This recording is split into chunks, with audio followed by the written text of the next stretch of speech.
सुबह का समय। छोटे से गांव में मिट्टी का एक साधारण घर।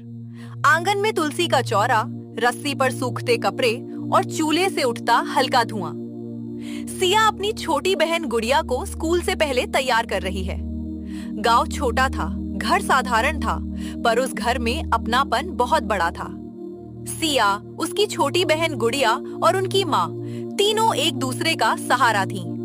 हर सुबह इस घर की शुरुआत प्यार, काम और छोटी छोटी हंसी से होती थी।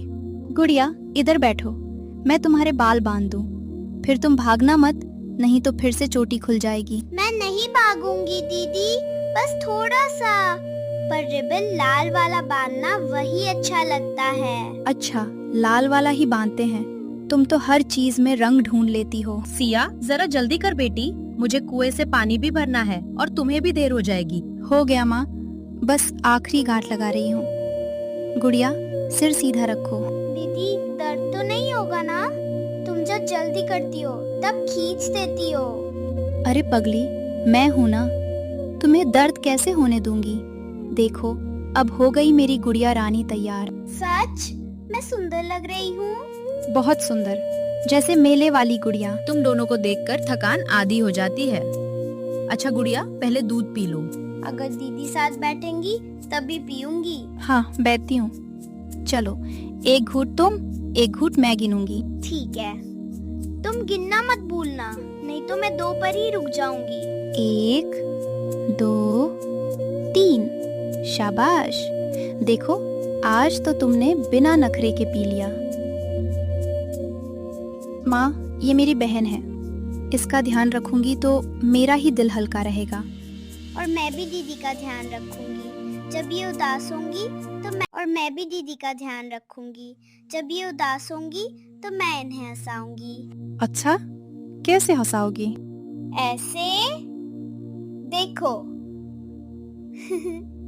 तुम गुस्सा बनो, मैं बनने बनूंगी। बस बस, अब दोनों आंगन में चलो, धूप नरम है, तब तक मैं रोटी सेक लेती हूँ। चलो गुड़िया, मेरा हाथ पकड़ो, सीढ़ी पर धीरे उतरना। मैं हमेशा तुम्हारा हाथ पकड़ूंगी दीदी, कभी छोड़ूंगी नहीं। वही घर का आंगन। धूप थोड़ी बढ़ गई है, मुर्गियां दाना चुग रही हैं। सिया और गुड़िया मिट्टी में घर घर खेल रही हैं, जबकि माँ पास में सब्जी काटते हुए उन्हें देख रही है। दिन चढ़ते ही काम बढ़ जाता था, पर इन दोनों बहनों की दुनिया बहुत छोटी और बहुत प्यारी थी। खेलते खेलते, बोलते बतियाते वे अपने घर को जैसे और भी जीवित बना देती थी। सिया के लिए गुड़िया जिम्मेदारी भी थी और खुशी भी। दीदी, ये मिट्टी वाला घर मेरा है और ये छोटा वाला तुम्हारा। तुम मेरे घर रोज आना। मैं रोज आऊंगी, पर खाना भी खिलाओगी या सिर्फ बुलाओगी? खिलाऊंगी। मिट्टी की रोटी, पत्ते की सब्जी और फूल की मिठाई। वाह, इतनी अच्छी रसोइया। माँ सुनो ना, गुड़िया ने तो पूरा भोज बना दिया। अच्छा है, कम से खेल में ही सही कोई तो मेरी मदद करने वाली बड़ी हो रही है। मैं बड़ी होकर माँ की मदद करूंगी और दीदी के लिए नई चूड़ियाँ भी लाऊंगी। मेरे लिए चूड़ियाँ? क्यों? क्योंकि तुम्हारे हाथ अच्छे लगते हैं। जब तुम मेरे बाल बांधती हो ना, तब चूड़ियाँ छनकेंगी तो और अच्छा लगेगा। तू इतनी छोटी है, पर बातें कितनी बड़ी करती है। सिया, जरा इसे देखती रहना, मैं अंदर से आटा ले आऊं। हाँ माँ, आप जाओ। गुड़िया, इधर से बाहर मत जाना, सड़क की तरफ। नहीं जाऊंगी, मैं तो तुम्हारे पास ही रहूंगी। अच्छा, अब ये बताओ, तुम हर जगह मेरे पीछे पीछे क्यों घूमती हो? क्योंकि तुम जहाँ होती हो वहाँ मुझे डर नहीं लगता। और अगर मैं स्कूल चली जाऊँ? तब मैं दरवाजे पर बैठकर तुम्हारा इंतजार करूंगी। पगली, इंतजार नहीं, तुम भी जल्दी बड़ी होकर मेरे साथ चलना। मैं जल्दी बड़ी हो जाऊं? कैसे? रोज खाना खाकर, माँ की बात मानकर और रोए बिना। रोए बिना मुश्किल है। अगर तुम देर से आई तो मैं रो दूंगी। तब मैं जल्दी आ जाया करूंगी, वादा। बेटियों, आज हाट लगने वाला है, अगर काम जल्दी निपट गया तो शाम को ले चलूंगी। सच माँ? मैं दीदी का हाथ पकड़ कर चलूंगी, भीड़ में छूटना नहीं है। मैं हूँ ना, तुझे कोई कहीं नहीं ले जा सकता। बातें अच्छी हैं, पर सावधानी और अच्छी होती है। गांव अब पहले जैसा शांत नहीं रहा। क्यों माँ? बस इतना समझ लो कि अब बच्चों को अकेला छोड़ना ठीक नहीं। मैं अकेली नहीं हूँ, मेरी दीदी है। दोपहर के बाद गांव की पगडंडी, फिर छोटा सा हाट, कुछ दुकानें, खिलौने, चूड़ियां, गुड़ की जलेबी और इधर उधर घूमते लोग। माँ दोनों बेटियों के साथ बाजार। शाम ढलने से पहले वे हाट पहुंची। गांव का छोटा सा बाजार हमेशा की तरह रंगों, आवाजों और हलचल से भरा था। गुड़िया की आंखें हर चीज पर ठहरती और सिया की नजर हर बार लौटकर उसी पर आ जाती। दीदी वो देखो, नीली चूड़िया और वो लकड़ी का घोड़ा, मुझे सब अच्छा लग रहा है। धीरे बोलो, सब कुछ अभी नहीं लेते। पहले माँ के साथ रहो, हाथ मजबूती से पकड़ो। सही कह रही है सिया, भीड़ बढ़ रही है, तुम दोनों मेरे पास ही रहना। माँ बस जलेबी देख लूं, दूर नहीं जाऊंगी। देख लो, पर कदम यही रुकेंगे। गुड़िया, मैं तुम्हारे लिए 2 लाल रिबन लेना चाहती हूँ, वही जो तुम्हें सुबह पसंद थे। सच में? तब मैं कल भी लाल वाला ही बांधूंगी। आओ बिटिया, रिबन देख लो, ये वाला मजबूत है और ये रंग भी नहीं छोड़ता। माँ, ये वाला ठीक है ना? ज्यादा महंगा तो नहीं? ठीक है, अगर गुड़िया खुश हो जाए तो पैसे वसूल हैं। मैं बहुत खुश हूँ। दीदी तुम सबसे अच्छी हो। और तुम मेरी सबसे प्यारी मुसीबत हो। मैं मुसीबत नहीं हूँ, मैं तो तुम्हारी पूंछ हूँ। जहाँ तुम वहाँ मैं। अच्छा, अब सब्जी भी लेनी है। सिया, जरा थैला पकड़। हाँ माँ। गुड़िया, मेरा दुपट्टा पकड़े रहना। पकड़ा है, देखो छोड़ा ही नहीं। बाजार की आवाजें तेज थीं, मोल भाव, बच्चों की हंसी, बैलगाड़ी की चरमराहट। एक पल के लिए सिया ने सब्जी वाले की तरफ देखा। माँ ने पैसे गिने और उसी छोटे से पल में भीड़ ने अपने बीच एक खाली जगह बना दी। दीदी वो बांसुरी वाला देखो, कैसी मीठी आवाज है। कहाँ? अरे गुड़िया, इधर रहो। सिया, गुड़िया कहाँ है? अभी तो यहीं थी। गुड़िया, गुड़िया, तुम कहाँ गई? इधर देखो, उधर देखो, जल्दी। गुड़िया, जवाब दो, मजाक मत करो। किसे ढूंढ रहे हो? छोटी बच्ची थी क्या? अभी इधर भीड़ ज्यादा हुई थी। हाँ, छोटी बच्ची, लाल रिबन वाली, मेरी बेटी। माँ, मैं उधर देखती हूँ, शायद बांसुरी वाले के पास गई हूँ। अकेली मत भाग, मैं साथ चलती हूँ। गुड़िया सुनो, मैं यहाँ हूँ।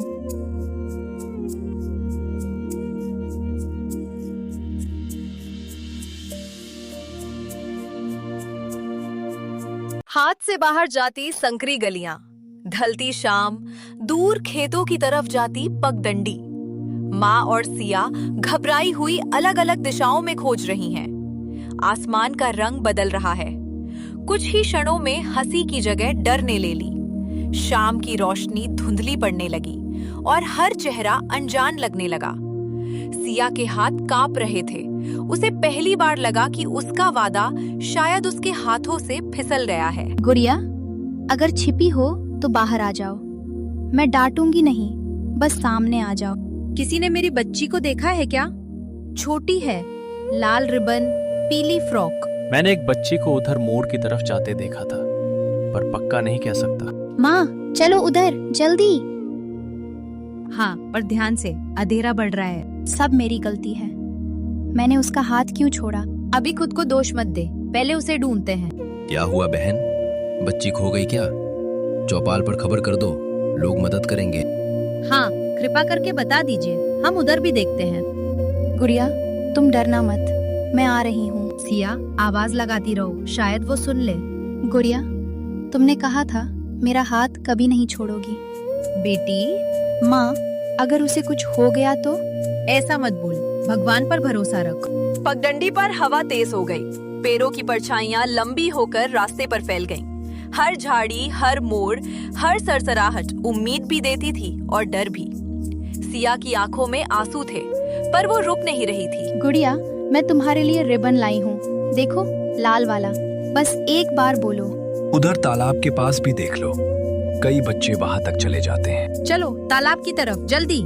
हे भगवान, मेरी गुड़िया मिल जाए, मैं उसे कभी अकेला नहीं छोड़ूंगी। रात उतरने लगी है।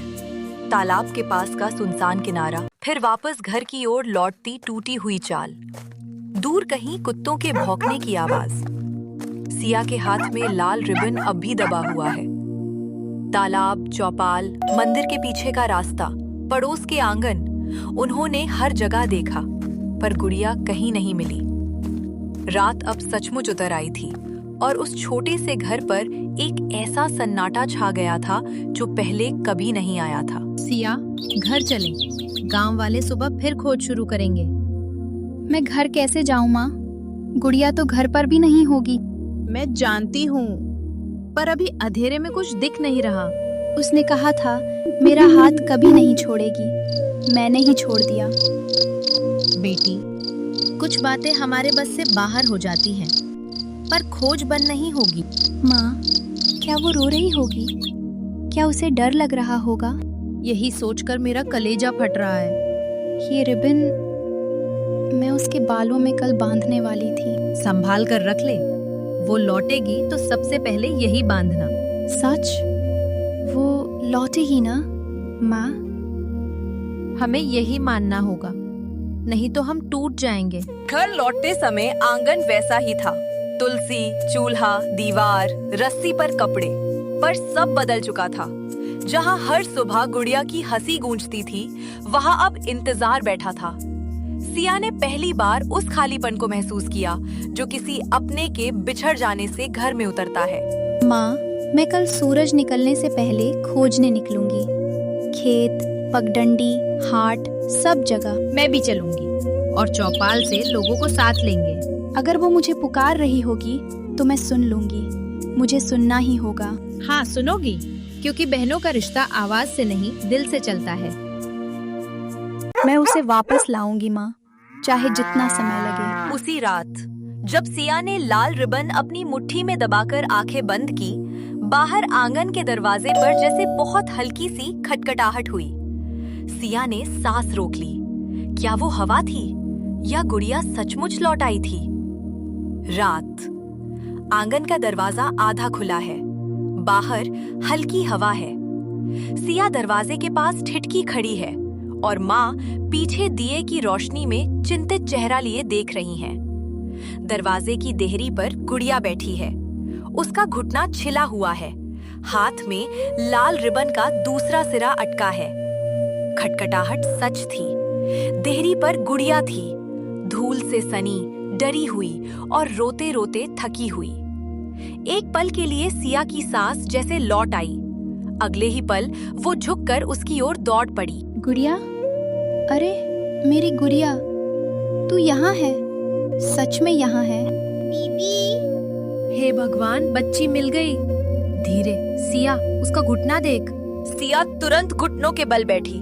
उसने गुड़िया को सावधानी से उठाया और अपने दुपट्टे के कोने से उसका छिला घुटना साफ करने लगी। गुड़िया आंसुओं से भरी आंखों से उसे देखती रही, फिर अचानक उसके कंधे से लगकर सुबकने लगी। दीदी मैं बहुत डर गई थी। कुछ नहीं, मैं आ गई हूँ। अब कुछ नहीं होगा। मुझे लगा आप मुझसे नाराज हो। थी भी, पर मुझसे गलती हो गई, बहुत बड़ी गलती। हाँ, मैं तुझे गोद में लेकर चलती हूँ। नहीं, मैं चल लूंगी, बस आपका हाथ पकड़े रहना। हमेशा। आज तो बिल्कुल नहीं छोड़ूंगी। रसोई के पास छोटा सा कमरा, मिट्टी के चूल्हे की बची गर्माहट है। माँ कटोरी में पानी और हल्दी रखती है। सिया खाट पर गुड़िया को बैठाकर उसका घुटना साफ कर रही है। घर वही था, पर अब इंतजार की जगह राहत बैठ गई थी। चूल्हे की मध्यम गर्माहट में तीनों पास आ गए। बाहर रात थी, भीतर डर धीरे धीरे पिघल रहा था। जरा सहना बेटा, हल्दी लगेगी तो जलन होगी, पर ठीक भी जल्दी होगा। माँ, थोड़ा सा ही लगाना। मैं फूंक मार दूंगी, फिर कम जलेगा। सच? हाँ, बिल्कुल सच। देख, ऐसे फूं। अब बताओ, तुम गई कहाँ थी? हम दोनों का तो कलेजा मुंह को आ गया था। मैं रिबन लेने गई थी। रिबन? आपका लाल रिबन, जो दोपहर में टूट गया था। तू उसके लिए बाहर चली गई? अकेले? आपने कहा था कि मैं हर चीज बिगाड़ देती हूँ। मुझे लगा अगर नया रिबन ले आऊंगी तो आप हंस दोगी। ओह गुड़िया, ये सुनकर सिया का चेहरा पछतावे से भर गया।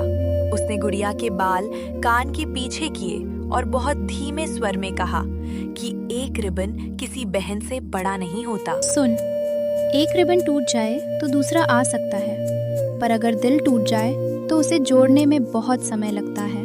मैंने आपका दिल तो नहीं तोड़ा ना? नहीं, मैंने तेरा तोड़ा, और मुझे माफ कर दे। आप रो क्यों रही हो दीदी? क्योंकि मुझे समझ ही नहीं आया कि तू मुझसे कितना प्यार करती है।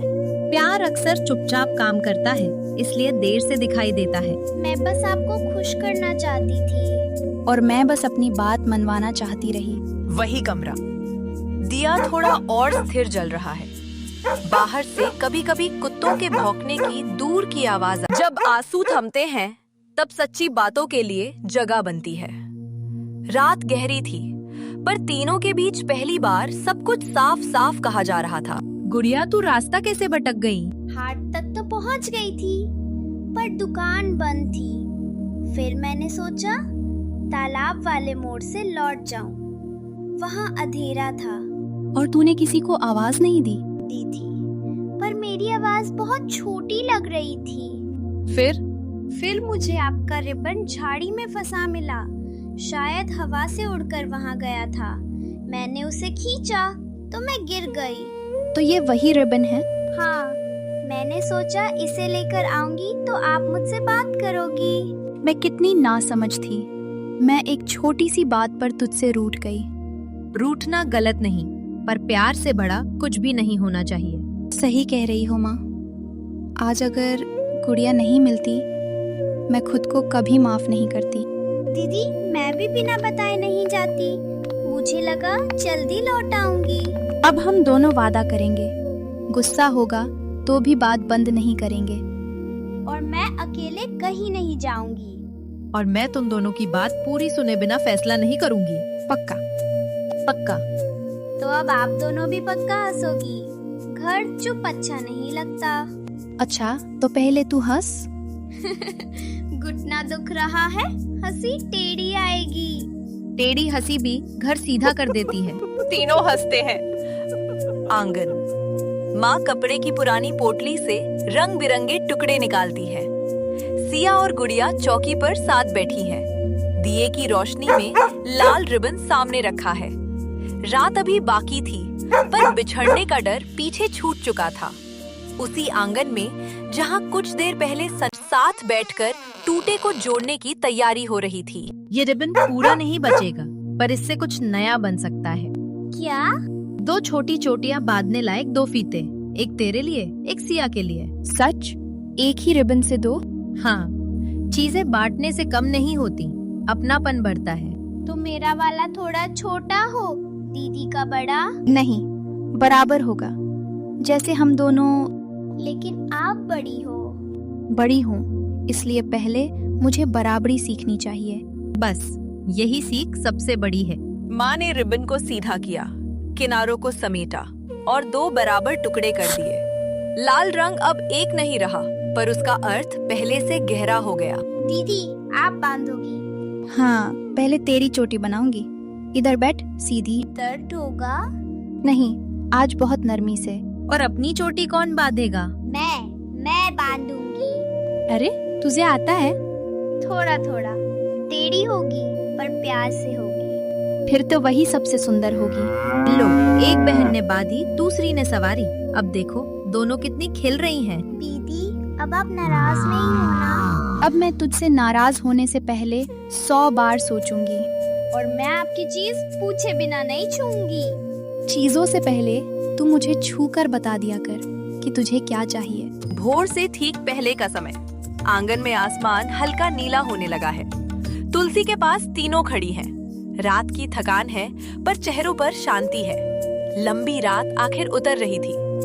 जैसे जैसे आसमान में उजाला घुला, वैसे वैसे घर के भीतर भी एक नई समझ जन्म लेने लगी। सच्चा प्रेम अधिकार नहीं मांगता, वो संभालना सिखाता है। चलो, तुलसी को जल चला दे, नई सुबह है। माँ, आज से मैं गुड़िया पर हुक्म कम करूंगी, साथ ज्यादा दूंगी। और मैं दीदी की बात से डरूंगी नहीं, समझूंगी। बस यही घर की असली नींव है। गुड़िया इधर देख, ये मेरा वादा है, तू कभी अकेली नहीं है। चाहे मैं गुस्से में रहूं पर तेरी हूं। और ये मेरा वादा, मैं आपको मनाने के लिए कहीं भागूंगी नहीं, मैं यहीं आकर गले लग जाऊंगी। यही सबसे अच्छा है। दीदी एक बार फिर से गले लगो ना। जितनी बार चाहे। सिया ने गुड़िया को बाहों में भर लिया। इस बार पकड़ में डर नहीं था, भरोसा था। टूटा हुआ रिबन अब 2 चोटियों में बंधा था और उसी के साथ घर में बंधी हुई वो दूरी भी खुल गई थी जो एक छोटी सी नाराजगी से पैदा हुई थी। अब अंदर चलो दोनों, सूरज निकले उससे पहले थोड़ा आराम भी कर लो। हम साथ सोएंगे। हाँ, और सुबह उठकर मैं तेरे लिए वही गुड़ वाली रोटी बनाऊंगी 2 बनाना, एक मेरी एक आपकी। और आधी आधी बांटेंगे। देखो यही है सच्चे प्रेम की जीत। उस सुबह घर में कोई बड़ी चीज नहीं बदली थी। वही आंगन, वही दीवारें, वही चूल्हा। पर एक बात हमेशा के लिए बदल गई थी। अब वहाँ केवल साथ रहना नहीं, एक दूसरे को समझकर साथ निभाना शुरू हुआ था।